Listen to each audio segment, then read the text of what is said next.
Hello mga sisi ko. Gagawa po tayo ng spaghetti kangkong. Alam ba ninyo to? Ito is leads. So, separate po natin yung leads niya. So, ito po yung kahoy niya. Gagawin natin spaghetti. So, ang flavor po ng spaghetti natin, spaghetti kangkong is ito po mga sisi loves. Lagyan natin ng ketchup, tapos toyo. Yung toyo niya, oh, hindi yung coke ha, toyo yan. Tapos mega. Tapos with this one. Stick ng kangkong. O, diba?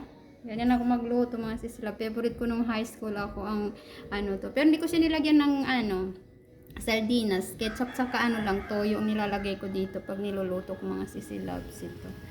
Kaya ayan siya. Separate yan siya. Tapos ito separate din siya. Ayan. So ayan mga sisi ko. Ang gagawin natin ngayon ulam.